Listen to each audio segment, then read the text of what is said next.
Okay, so I'm David Seeley. It's a pleasure to meet you all. I'm here to present the Eastview House projects on behalf of our practice. So this is a project for two patrons of architecture.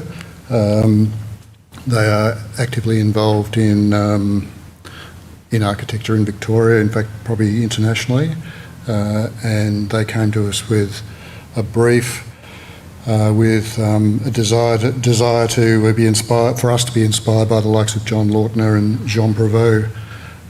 It's a pretty high bar to establish from the get-go.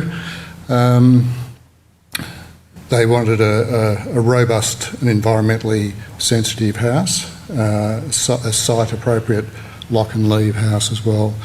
So at the time they lived in Melbourne, and just prior to construction commencing, they got transferred to London and consequently visited the site, which is in Anglesea, quite intermittently. Just going to take a breath.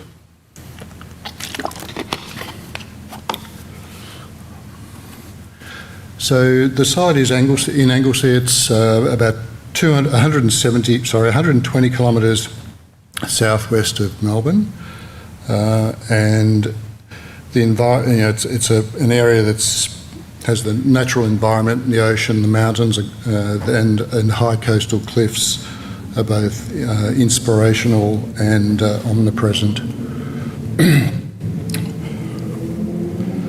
This is a close-up of the area of Anglesea. Now, I understand you can actually use here we go, good.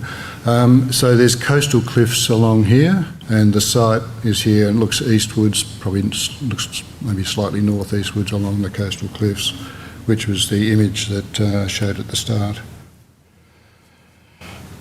So for many years, this area has been celebrated as a place to enjoy the cliffs, gather on the foreshore. The Indigenous have left many middens that show that they caught shellfish and had, I guess, what we would have barbecues these days. And the town continues very much in this tradition, and it operates primarily as a holiday destination. The Eastview House is situated on a modest sloping allotment. It's abutting a native reserve, which is through here, and beyond that is Bass Strait. So it's quite a salt-laden wind area. They buffer the wind. This is actually a nice day, but often it's not. It's blowing in from the southwest, and the salt gets deposited on all these buildings and can play particular havoc with the unsuspecting architect. And it's going the wrong way. So this is looking at the southeast aspect of the dwelling. The allotment is a battle axe shape, and it's got a beautiful tree-lined driveway. This is the head of the driveway. The building is both a refuge and a lookout, and it simultaneously snuggles into the site and cantilevers from it. So this was a property that originally had probably a 1950s dwelling on it, and it's quite a private property, largely unknown to many people in the area. I'm going the wrong way again. So this is the site plan. In this area here is a driveway which I've cut off, but it's a large square-shaped property, looks east, exposure to the north. I haven't shown the dwellings on the side, but there's dwellings on each side, and a public laneway that runs down this aspect of the property. So with the driveway, a car parking area, a terrace, the actual footprint of the dwelling, a courtyard and another courtyard. So this actually shows probably another aerial view of the dwelling. So the driveway coming down here and in and underneath. And then it's a spa and pool. This is really the vegetation and the landscape's been kept pretty minimal because the clients were living in London, so it was something that they were going to do at a more detailed level when they return. moving on to the entry level. So when you're venturing down the driveway, the entry procession is through, it's often actually through into this storeroom, and the owners are very active cyclists and beachgoers, surfers and canoeists. So often they would come in here via the beach shower and then into the house, or alternatively there's a private vestibule here which gets locked off, and the main entry door is here and then into the circulation area, which I'll talk about in a minute. So, here we go. So the entry area, that this door just behind the staircase is actually the main entry. It's a copper-clad door. There's timber cladding, which is recycled jarrah, which continues through two heights. And this internal circulation space connects both to a games area at this level, to a dormitory on the west side, and then up visually and physically into another dormitory area and the main living area. This is the skylight above the stair. So we've referenced cement sheet, which is pretty common material on beach houses, or has been.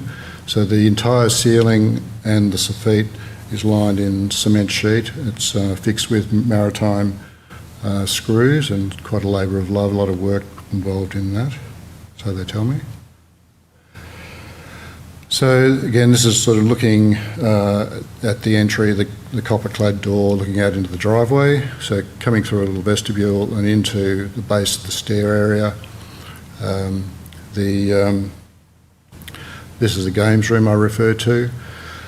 The floor of both levels, this area and then again upstairs, is polished terrazzo.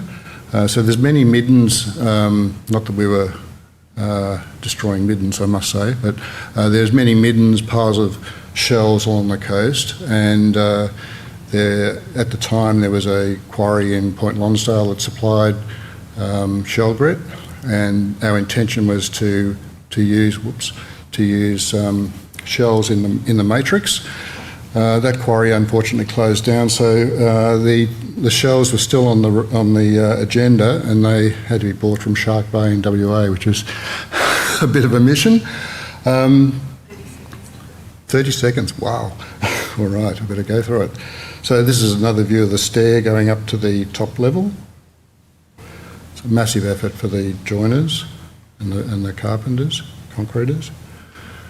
This is a view from the top of the stair again, very detailed and significant amount of work. View out to the east, and then I'll just go through some of the internal rooms. There's a kitchen looking from the living area, the kitchen looking out to the east view of the cliffs out here. Some details of the kitchen. The palette of materials is quite simple.